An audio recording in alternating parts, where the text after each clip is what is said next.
사도행전 27장 1절과 2절이고요. 나누어서 읽도록 하겠습니다. 우리가 배를 타고 이달리아로 가기로 작정되매 바울과 다른 죄수 몇 사람을 아구스 도대의 백부장 율리오란 사람에게 맡기니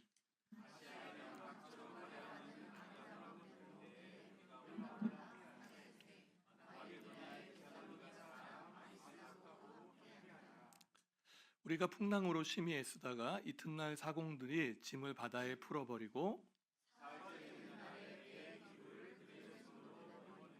여러 날 동안 해도 별도 보이지 아니하고 큰 풍랑이 그대로 있음에 구원의 여망마저 없어졌더라.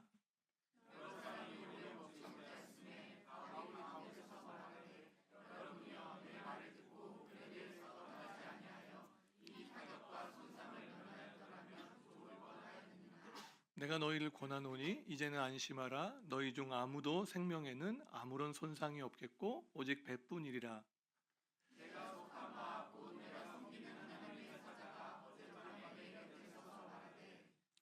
바울아, 그건 제 거예요.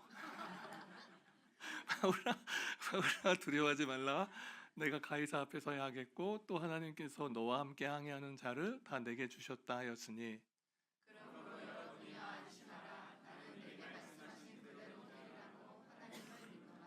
그런즉 우리가 반드시 한 섬에 걸리리라 하더라.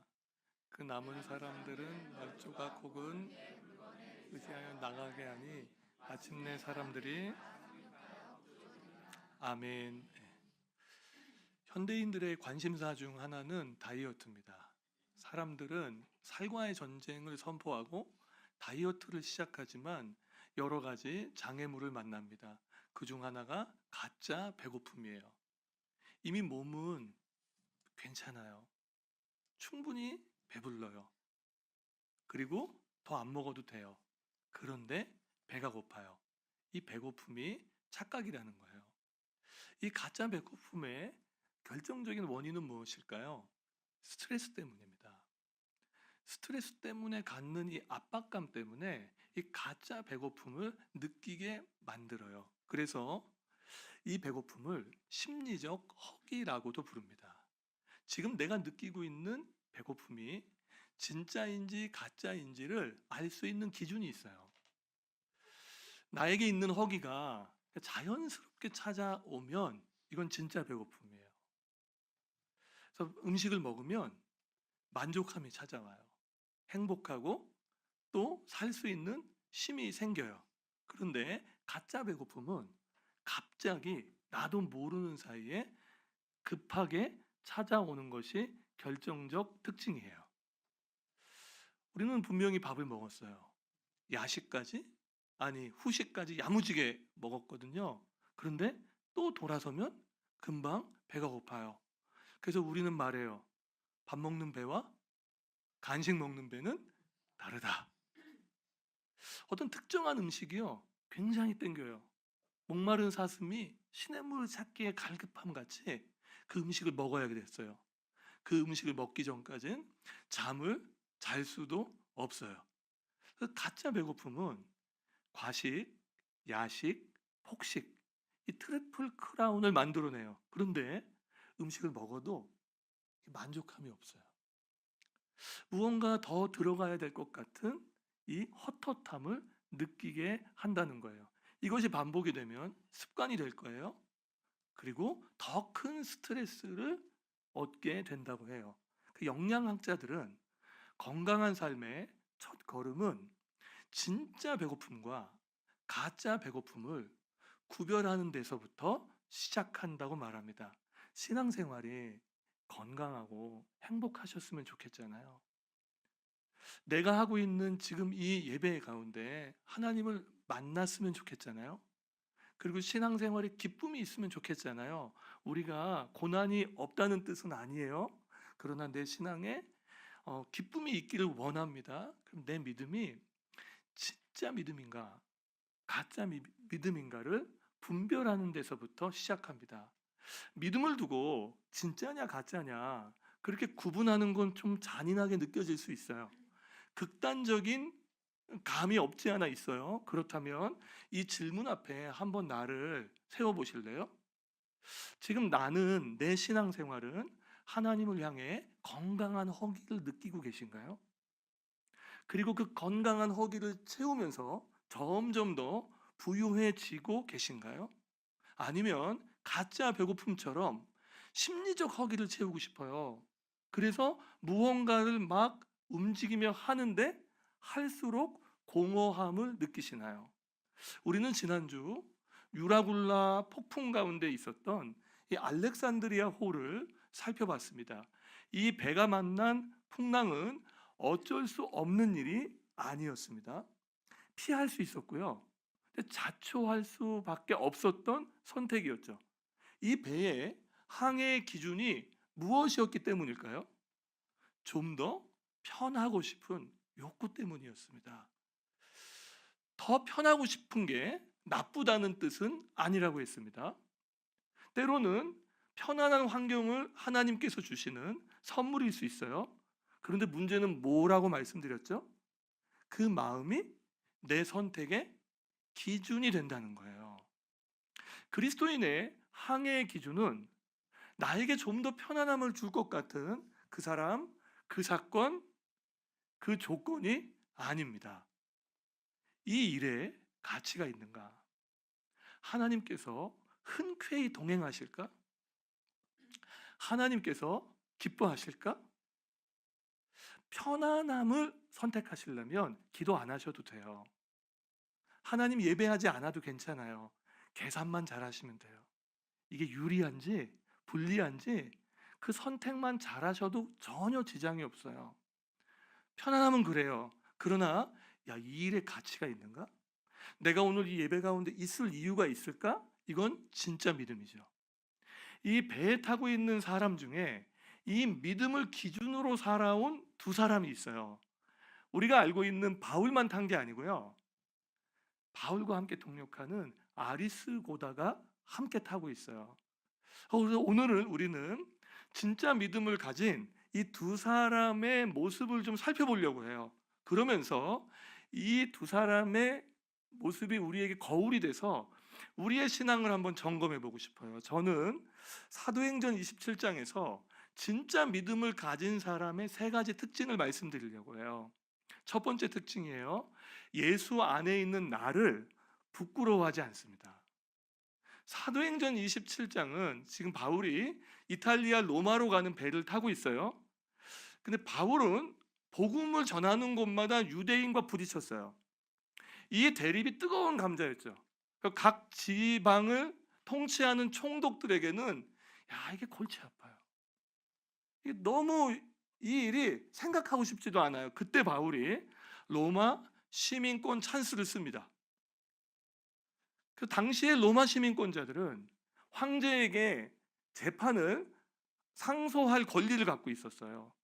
그래서 바울이 지금 이 배를 타고 있는 겁니다. 순회 선교사였던 바울은 당시 세계의 중심이었던 로마에서 복음을 전하고 땅끝이라고 여겼던 스페인까지 가는 게 소원이었어요. 그런데 이 계획을 하나님이 지지하셨어요. 그리고 이 계획은 하나님의 계획이었어요. 바울은 한 걸음씩 로마로 갈 때마다 맞네, 이거 하나님의 계획이네, 그렇게 확신할 수 있었다고요. 바울 곁에 서서 하나님이 말씀하신 적도 있어요. 내가 로마에 가서 증언하여야 하리라. 아주 흥미로운 게 있습니다. 지금 바울은 재판을 받기 위해 가지만 동시에 복음을 전하러 갑니다. 그러면 어떤 모습으로 가야 할 것 같으세요? 자, 하나님께서 우리를 보내요. 청라에, 로마에 보내요. 그럼 하나님은 우리를 보내실 때 어떤 모습으로 보내야 할 것 같으세요? 좋은 모습이죠. 그런데 바울은 죄수의 옷을 입고 갑니다. 자, 내가 누군가에게 우리 감자교회 함께 다니자, 이 말 하고 싶어요. 그 사람 만나고 싶어요. 그 사람 만날 때 내가 어떤 옷을 입어야 조금 더 복음을 잘 전할 것 같으세요? 자, 선택하세요. 1번 죄수의 옷, 2번 시장표 물건, 나이키도 아니야, 니키 뭐 이런 거 있잖아요. 3번 누가 봐도 야 이분은 리치야. 이분은 만수로 닮았어. 이분 너무 좋아. 이 옷을 입고 가고 싶으세요? 어떤 옷을 입고 가고 싶죠? 우리는요, 남이 보기에 괜찮은 옷을 입어야만 그래도 복음이 전해질 수 있을 거라고 생각해요. 그걸 반대로 생각해 볼까요? 그러면 내 인생이 남이 보기에 그렇게 잘 안 풀릴 때 있어요. 보잘것 없을 때 있죠. 그리고 평범할 때가 있어요. 그때는요, 내 신앙과 내 고백을 하기를 어려워합니다. 더군다나 바울은 죄수의 옷이에요. 죄수의 옷을 입고 가고 있는데 복음을 전하러 가는 길에 거리낌이 없죠.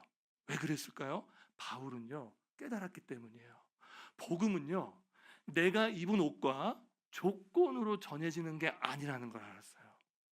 전적인 성령 하나님의 은혜와 그 은혜를 입은 사람들의 증언으로 전해진다는 것을 완전히 깨달았기 때문이에요. 바울이 이것을 깨닫기까지는 자신의 옷에 대해서 좀 근데 제가 참고로 말씀드릴게요. 그 좋은 옷은 아닌데 괜찮아요. 근데 씻고는 다니셔야 돼요. 씻고는 다니시길 바래요.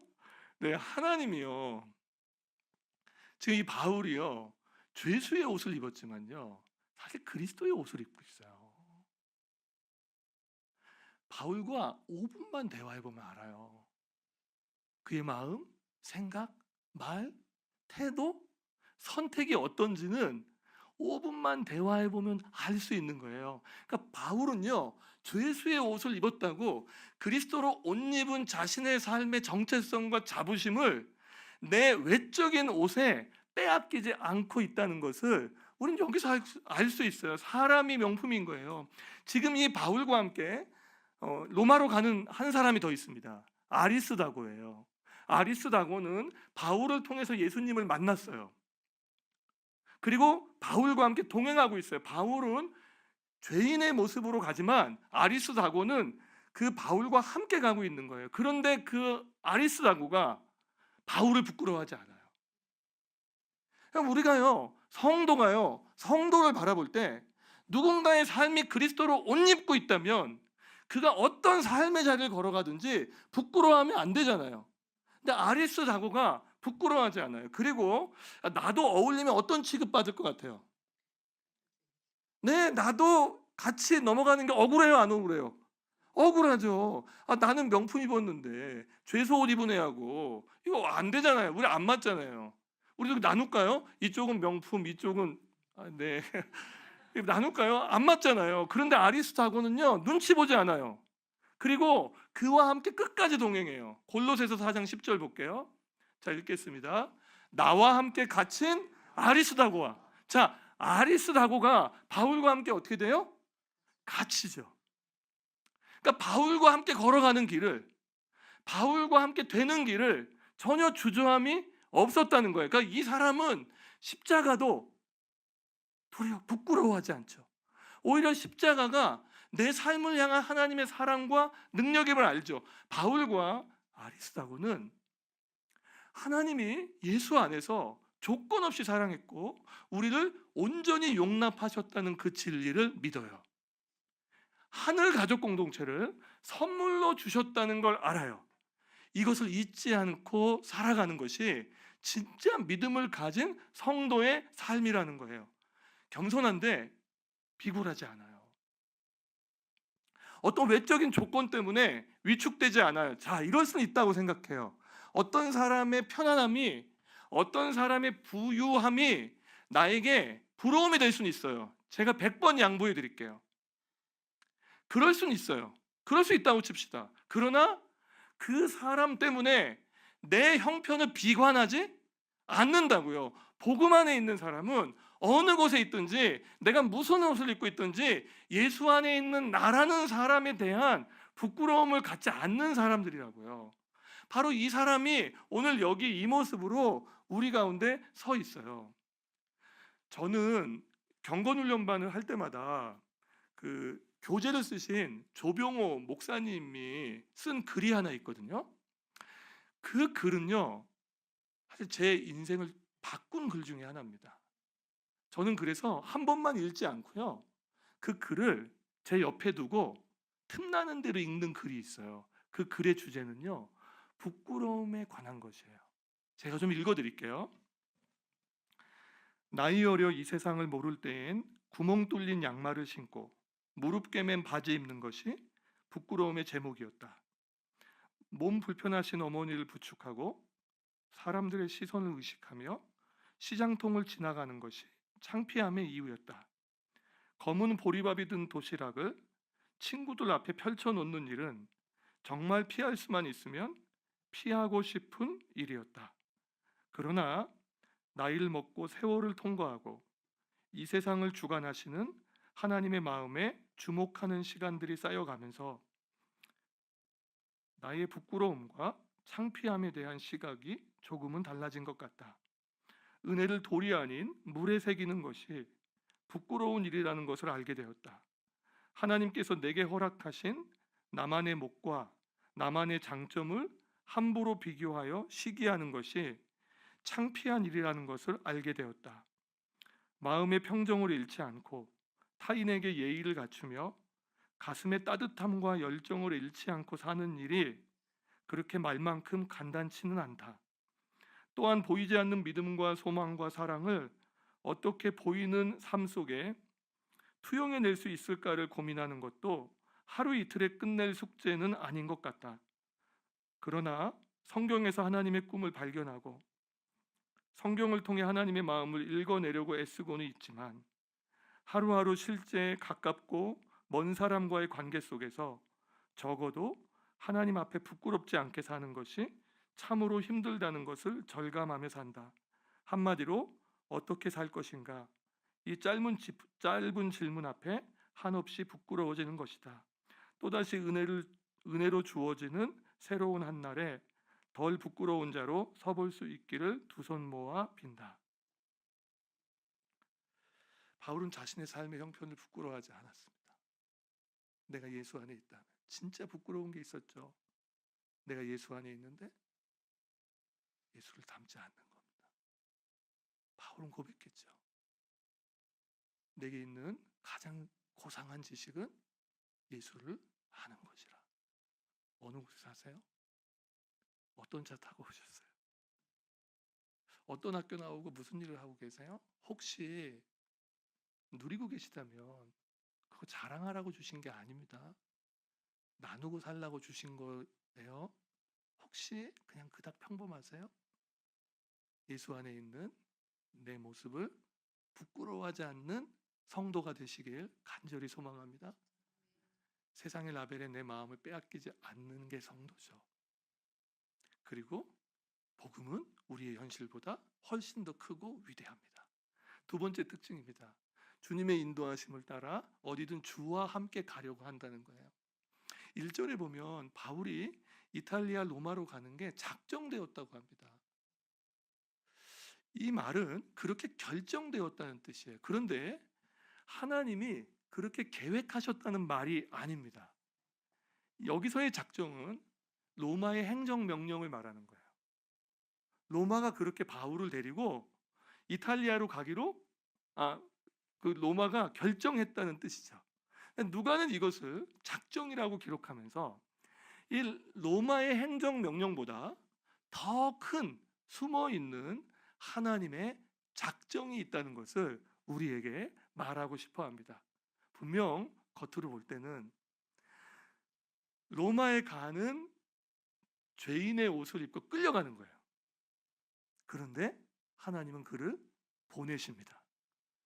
사람이 볼 때는 끌려가는데 하나님의 작정 안에선 그를 지금 로마로 보내고 있습니다. 하나님의 거대한 구원 역사 속에서 모든 것을 결정하시고 이끄시는 분이 있다는 것을 우리에게 보여줍니다. 그렇다면 우리의 인생은 내가 가진 힘과 자원으로 가는 파워보트가 아닙니다. 철저히 외부의 바람에서 의존하는 세일보트입니다. 세일보트에 탄 선원은 바람을 만들려고 애쓰지 않습니다. 바람을 바꾸려고 힘쓰지 않아요. 오히려 그 바람을 읽으려는 눈을 갖길 원합니다. 그리고 그 바람에 돛을 맞추게 되죠. 성도의 삶은 바로 그렇게 하나님의 인도를 따라 걸어가는 사람들이에요. 떠밀려 살란 뜻 아닙니다. 계획도 하지 말고 소원도 품지 말라고 이야기하고 있는 게 아닙니다. 그것 가지고는, 그 계획과 추진력 가지고는 우리의 인생을 성도답게 살아갈 수 없다는 것을 말하고 싶은 거예요. 하나님이 도와주셔야 합니다. 하나님이 인도해 주셔야 돼요. 모든 것을 결정하시고 인도하시는 분이 있네. 그분이 하나님이시라는 고백이 이 안에 있는 겁니다. 바울도 처음부터 그랬던 건 아니에요. 주도적인 사람이었잖아요. 자기중심적이었어요. 그리고 주도적인 사람으로 자기가 하고 싶은 걸 하고 살았죠. 그런데 그 바울에 있는 믿음이 진짜였기 때문에 바울이 그 진짜인 믿음을 향하여 걸어가다가 오늘 이 모습과 같은 특징으로 우리에게 나타나고 있다는 거예요. 이렇게 되면 생각은 유연해지고 관점은 넓어지게 되실 겁니다. 자, 생각이 유연해진다는 건 이런 겁니다. 바꿀 수 없는 과거를 믿음으로 해석할 수 있게 됐다는 뜻이에요. 우리는 바꿀 수 없는 과거에 매여 있는 분들이 참 많아요. 그때 그 선택만 하지 않았으면, 내가 그때 그 자리에만 있지 않았으면 하면서 이불킥을 하면서 과거에 살고 있는 분들이 있거든요. 그런데 믿음으로 해석한다는 건 그 과거마저도 하나님의 작정 안에 있고 하나님이 전화위복하시는 은혜를 주실 것이라는 그 믿음이 우리 안에 자리 잡게 된다는 거예요. 미래는 알 수 없습니다. 그 누구도 몰라요. 그 알 수 없는 미래를 하나님께 믿음으로 맡기는 겁니다. 그리고 오늘을 삽니다. 그리고 오늘 하루 내게 주어진 삶을 사는 거예요. 제가 얼마 전에 우리 집사님 한 분과 같이 대화하다가 앞이 캄캄할 때가 있잖아요. 아무것도 보이지 않을 때, 바로 그렇게 캄캄한 순간이 있는데 제가 이렇게 얘기했습니다. 저는 앞이 캄캄할 때는 하루만 살아요. 그것도 내가 살고 싶은 하루를 사는 게 아니에요. 저에게 주어진 하루를 삽니다. 저는 이 하루를 잘 살게 해달라고 간구합니다. 왜? 하나님은요, 하나님이 우리의 길을 인도하실 때는 우리가 걸어온 하루하루를 통해서 인도하시지 전혀 새로운 길로 인도하시지 않는다는 것을 저는 알고 있기 때문입니다. 지금은 점과 같이 되어 있지만 그 점이 선으로 연결되듯이 하나님이 우리의 길을 인도하실 거예요. 그래서 그분에게 얘기하셨어요. 하루만 삽시다. 오늘 주어진 하루, 그 하루 삽시다. 우리의 인생은요, 조각 퍼즐과도 같아요. 그래서 한 조각씩 들고 계세요. 그리고 그 조각을 거기다 놓는데 아무리 제가 청사진을 봤어도 그 조각을 거기에 둘 때 도대체 이유를 모르겠어요. 그 그림을 봐도 모르겠다고요. 근데 그 조각을 하나씩 하나씩 둘 때 그때야 지나서 하나님의 우리를 향한 뜻과 인도하심을 알게 되죠. 안개는 하루아침에 거치는 게 아니에요. 차츰차츰 거쳐요.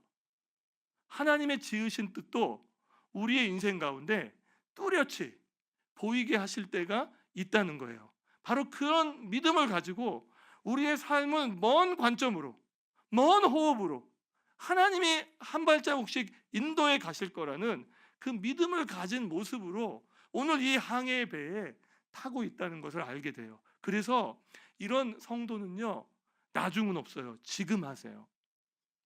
지금 하신다고. 나중에 내가 형편이 되면 큰일 할게요. 아니요. 하나님은 큰일 하라고 부른 적이 한 번도 없어요. 나중에 제가 시간도 되고요, 제 삶에 여유가 생기면 드릴게요. 아니요. 오늘 지금 주와 함께 그 한 걸음을 걸어가길 원하세요. 그 한 걸음이 위대한 거예요. 평범하지 않아요. 그 한 걸음이 어디든지 주와 같이 가려고 하는 걸음이면 하나님은 그 걸음을 기뻐하실 거예요. 그리고 우리의 생애 가운데 하나님이 하시고자 하는 일을 드러내실 거예요. 저는 찬송가 중에 이 324장 있잖아요. 주의 인도하심을 따라라는 가사로 시작되는 찬양이에요. 저는 이 찬양을 부를 때마다 이 찬양을 고백한 신앙의 선배를 꼭 만나고 싶어요. 아니 어떻게 이런 가사를 지었지? 어떻게 이런 고백이 있지? 이 고백은 주와 함께 동행해 온 사람만이 할 수 있는 고백이잖아요. 주의 인도하심을 따라, 주의 인도하심을 따라, 어디든지 주를 따라, 주와 같이 가려네. 4절은 어떻게 되어 있는지 아세요? 제가 진짜 해드리고 싶었던 말이에요. 주가 크신 은혜 내려 항상 나를 돌아보고, 풍랑 가운데 있을 때도 항상 나를 돌아보고 많은 영광을 보여주며 나와 함께 가자고 하시네. 우리 찬양 같이 한번 불러볼까요? 주의 인도하심 따라, 주의 인도하심 따라, 어디든지 주를 따라, 주와 같이 가. 우리 고백할까요? 주가 크신 은혜 내려, 주가 크신 은혜 내려 나를 항상 돌보시, 많은 영광 보여주며, 많은 영광 보여주며 나와 같이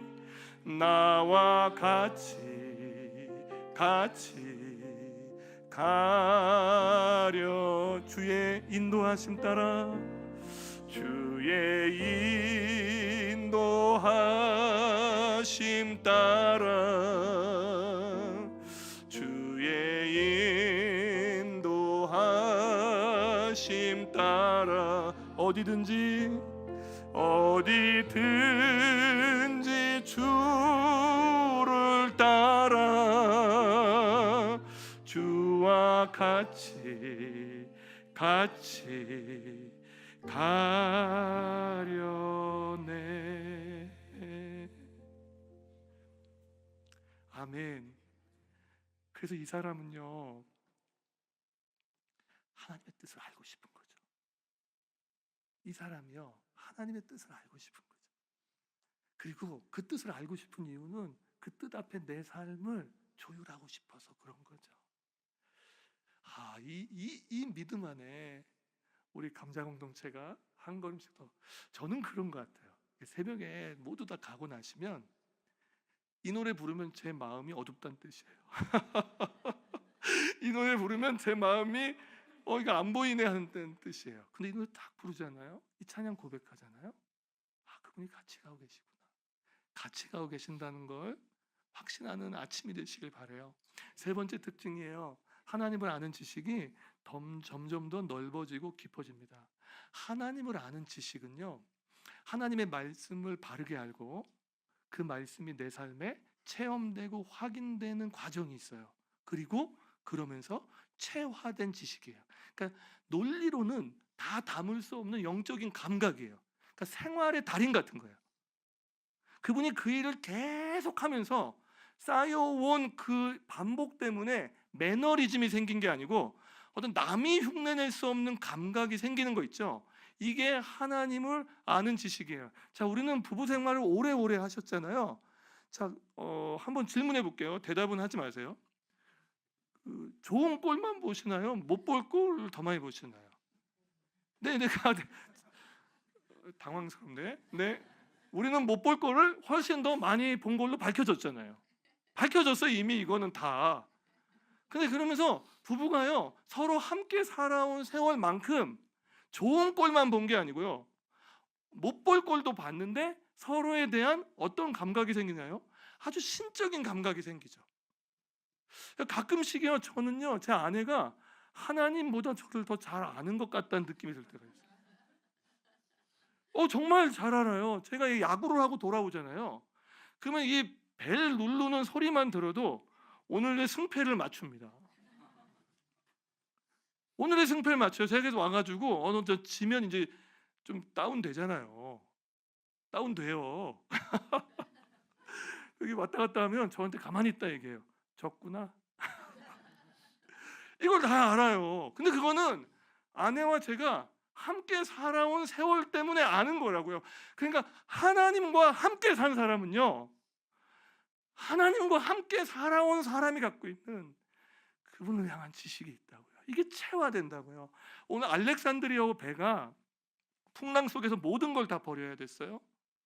그리고 큰 풍랑은 그대로 있는데 구원의 여망은 완전히 사라졌어요. 바로 그때 바울이 일어나서 뭐라고 했는 줄 아세요? 안심하래요.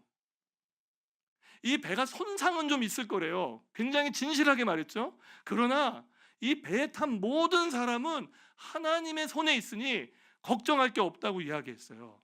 근데 바울이 이렇게 얘기한 근거는 뭘까요?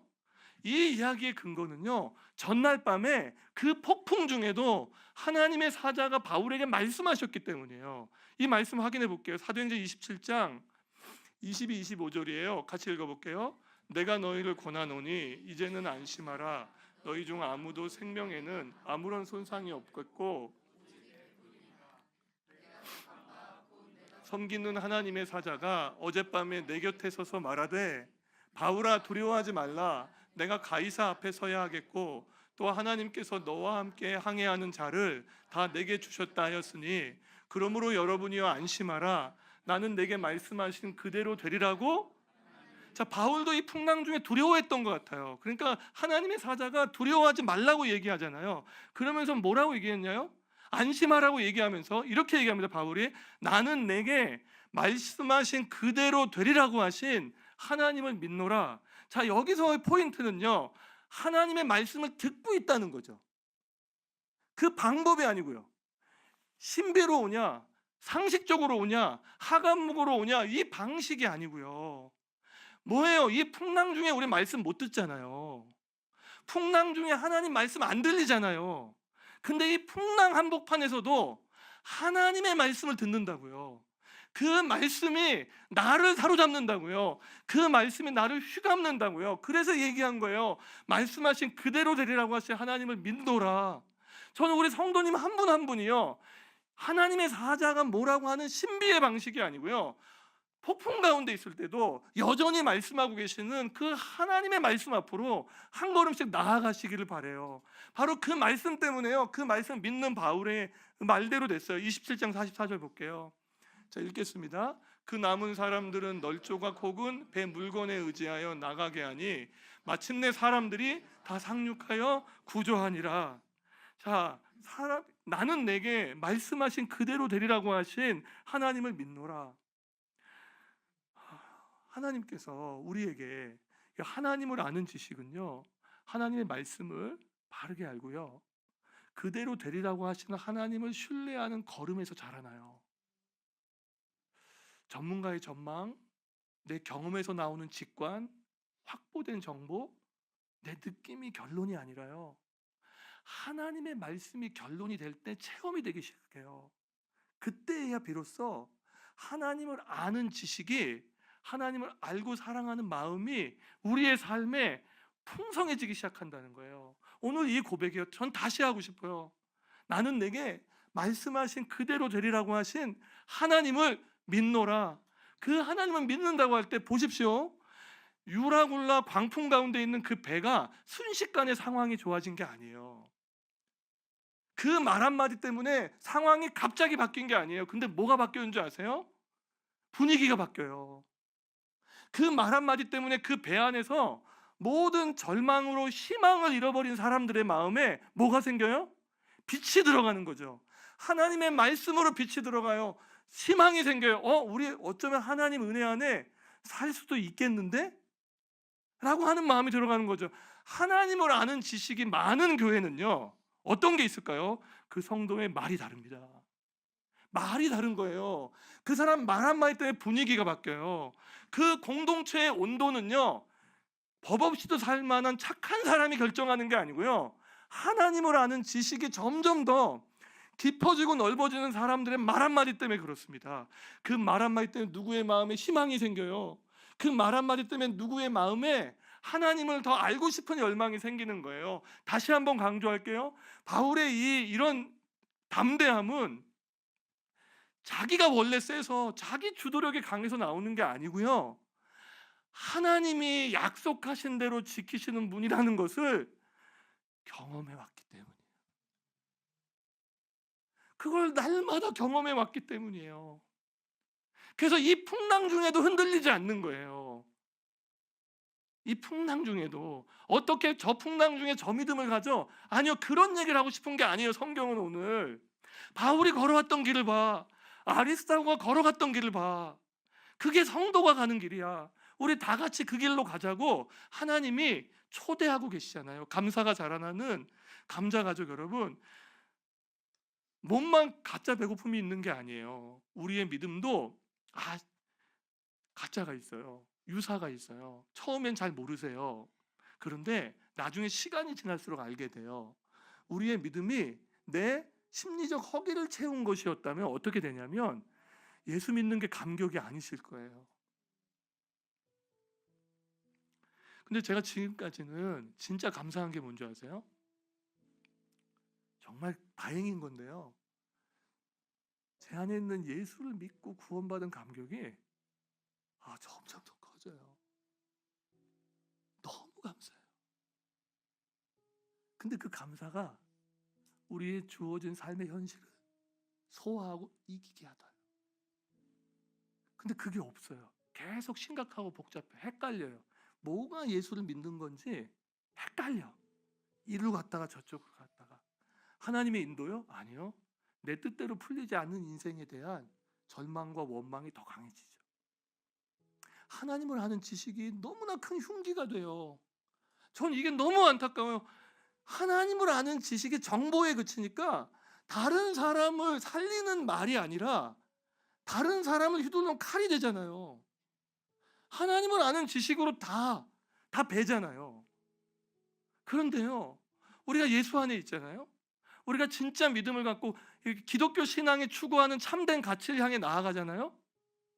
지금 내가 가지고 있는 현실을 잠깐 내려놓고 오늘 하나님이 뭐라고 얘기하시는지 그분 앞으로 나아가잖아요. 우리가 그렇게 선택하잖아요. 그러면 진짜 믿음을 가진 사람의 부요가 우리의 생애 속에 있을 거예요. 예수 믿고 구원받은 것만큼 귀한 건 없어요. 우리에게 아들을 아끼지 않고 내어주신 그분이 우리의 생애를 끝까지 하나님의 나라로 인도하실 거예요. 보장된 운명이에요. 결정된 운명이에요. 하나님은 그렇게 하실 거예요. 하나님은 여기 계시면 한 분 한 분의 삶을 인도하실 거예요. 진짜 캄캄하시잖아요. 저처럼 해보길 제가 부탁드려요. 하루만 사세요. 살고 싶은 하루를 살려고 하지 마세요. 주어진 하루를 사시라고요. 그 하루를 잘 살 수 있도록 해달라고 기도하시면 그게 하나님의 인도로 가는 창구가 돼요. 그래서 감각이 생겨요. 하나님이 민감하게 움직이고 민첩하게 순종할 수 있게 돼요. 하나님을 아는 지식이에요. 여러분, 성도로 살면서 하나님을 더 알고 사랑하는 것만큼 기쁨은 없습니다. 힘들고 어려울 때도 예배 한번 잘 드리면 살아나시잖아요. 저는 그런 마음으로 오늘 이 말씀 전해요. 하나님을 알고 사랑하는 것이 얼마나 복된 성도의 길인지 그 길로 초대해요. 그때 우리 이 말 할 수 있지 않을까요? 안심하라. 나는 말씀하신 그대로 되리라고 하신 하나님을 믿노라. 이 세상은 더 불안하잖아요. 전쟁도 언제 끝날지 모르겠잖아요. 사람들의 광기가 이제 눈에 보이잖아요. 제가 일부러 겁을 주려고 얘기하는 게 아니라 지금 우리가 사는 현실이 그렇잖아요. 근데 그 세상 속에 우리는 뭐가 희망인 걸 아는 사람이에요? 예수 그리스도의 복음이요. 그래서 얘기할 수 있잖아요. 나는 말씀하신 그대로 되리라고 하신 하나님을 믿노라. 이 믿음의 고백을 할 수 있는 교회가 될 때 우리 교회를 통해서 하나님이 하나님의 일을 마음껏 하실 수 있을 거라고 확신합니다. 함께 예배하는 모든 분들의 삶의 분위기와 온도가 하나님 말씀 안에 새로워지시길 주님의 이름으로 축원합니다. 함께 일어나 찬양합시다.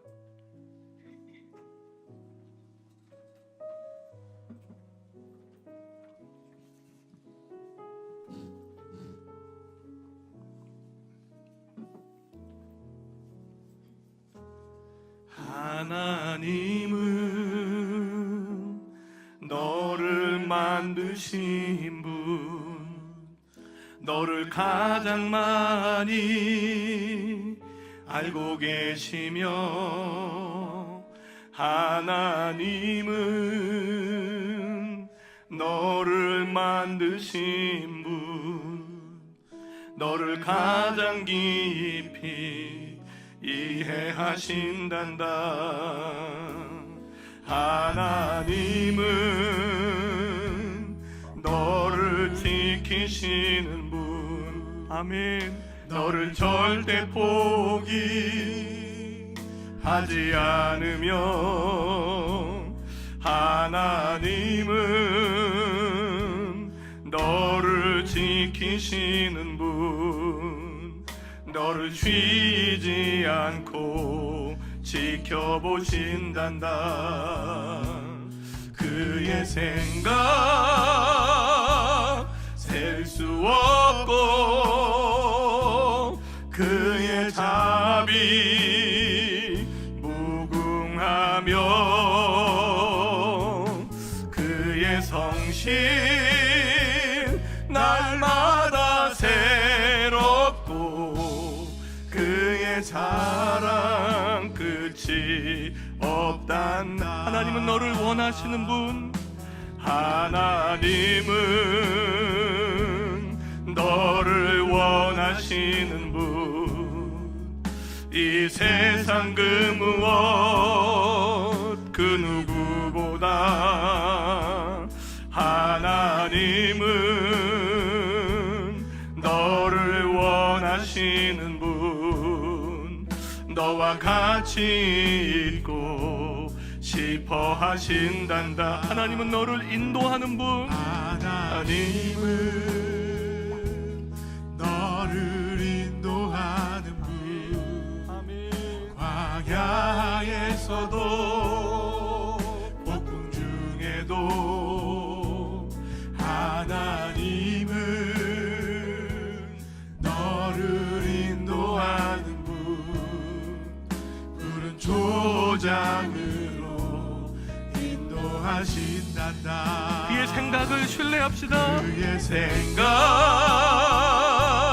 셀 수 없고, 그의 자비 무궁하며,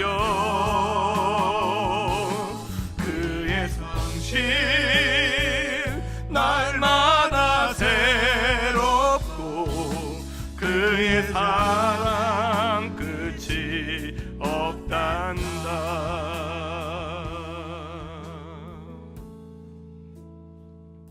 아멘. 아멘. 주님,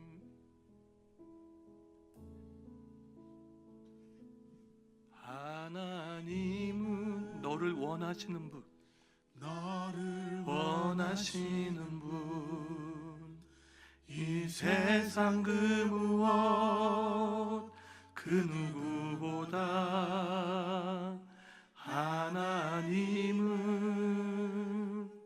너를 원하시는 분, 너와 같이 있고 싶어 하신단다.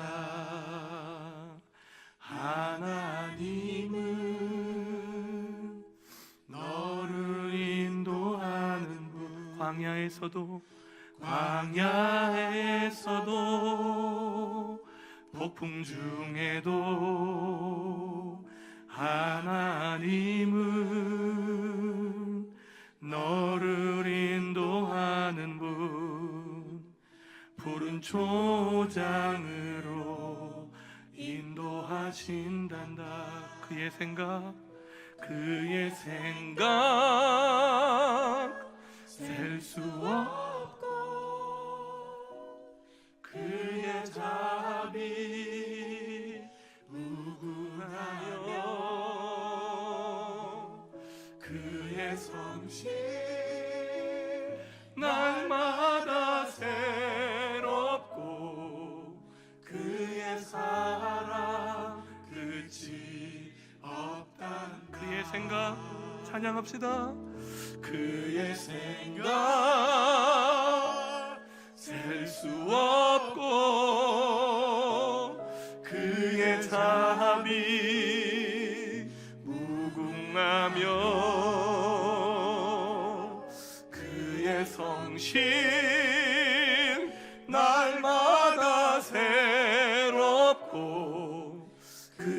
사랑 끝이 없단다.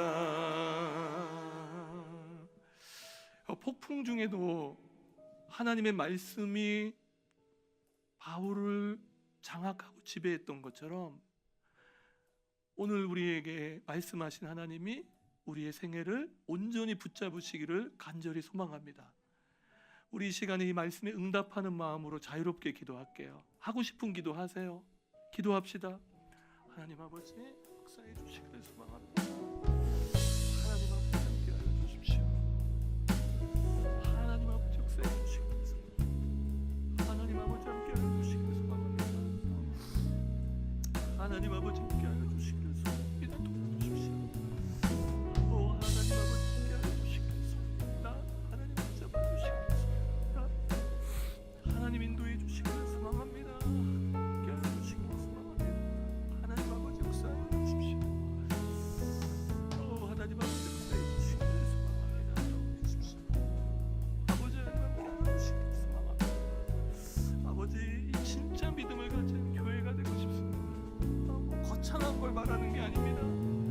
하나님 우리 안에 복음 안에 있는 내 모습을 부끄러워하지 않고 하나님의 인도를 따라 어디든지 주와 함께 가려고 하고 하나님을 아는 지식이 우리의 삶에 넓게 되기 원합니다. 하나님 아버지 함께 하여 주십시오. 도와주시기를 소망합니다. 하나님 아버지 함께 하여 주시기를 소망합니다. 오 주님 도와주십시오. 도와주십시오. 도와주십시오. 아버지 하나님 도와주십시오. 주님 역사하여 주십시오. 하나님 아버지 역사해 주십시오.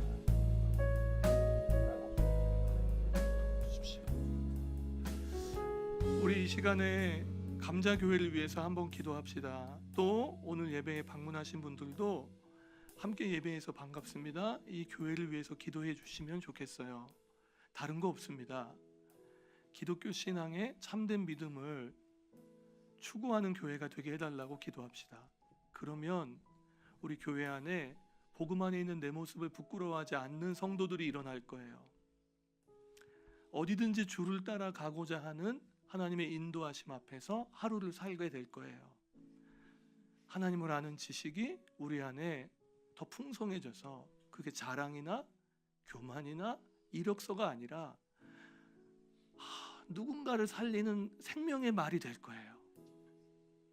그런 교회 꿈꿉니다. 제가 꿈꾸는 게 아니라 하나님이 디자인하셨으면 우린 순종하고 가기를 원합니다. 우리 교회를 위해서 살리는 교회, 이 풍랑 한복판에서 생명이 있는 교회가 되게 해달라고 우리 기도합시다. 하나님 아버지 역사해 주시기를 소망합니다. 하나님 아버지 함께하여 주시기를 소망합니다. 도와주십시오. 아버지 하나님 역사해 주시기를 소망합니다. 오 주님 도와주십시오. 기독교 신앙이 말하는 참다운 가치를 추구합니다. 오 하나님 아버지 역사해 주시기를 소망합니다. 도와주십시오. 아버지 역사해 주시기를 소망합니다. 아버지 함께하여 주시기를 소망합니다. 아버지 인도해 주시기를 소망합니다. 도와주십시오. 아버지 역사해 주시기를 소망합니다. 아버지 함께하여 주시기를 소망합니다. 도와주십시오. 하나님 아버지, 하나님 아버지, 우리 교회 안에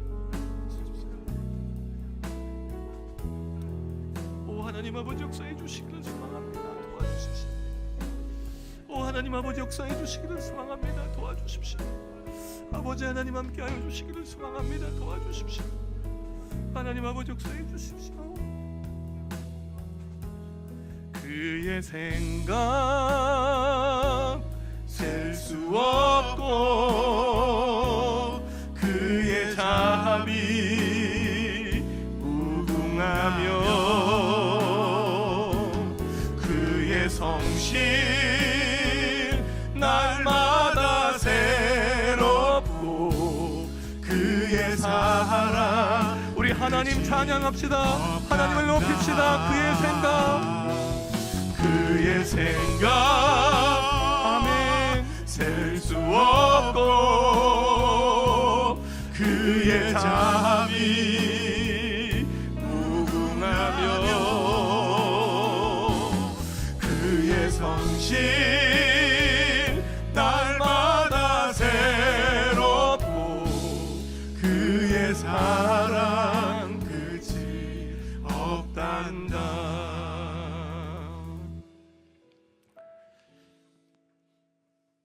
광야에서도 폭풍 중에서도 하나님의 자녀들의 곁을 떠나지 않고 오히려 우리에게 곁을 내어주신 그 하나님의 사랑을 찬양합니다. 오늘 예배에 참여한 한 분 한 분의 마음을 방문하셔서 예수를 그리스도라고 밝히 증언하여 주시기를 원합니다. 복음을 부끄러워하지 않는 예수님 안에 있는 내 모습을 온전히 사랑할 수 있는 건강한 자기 이해가 있게 하여 주십시오. 하나님, 우리는 하나님의 인도를 신뢰합니다. 어디든지 갈 겁니다. 그분이 가시는 곳이면 어디든지 가장 선하신 길로 인도하심을 믿고 가겠습니다. 아버지, 간절히 원하기는 우리 교회 안에 정말 간청합니다. 성도 한 분 한 분이 하나님을 아는 지식이 더 깊어지고 넓어지게 하여 주십시오. 그런 지식을 가진 성도와 성도가 만나서 대화할 때 우리 사이에 그리스도가 계시는 것을 보게 하여 주십시오.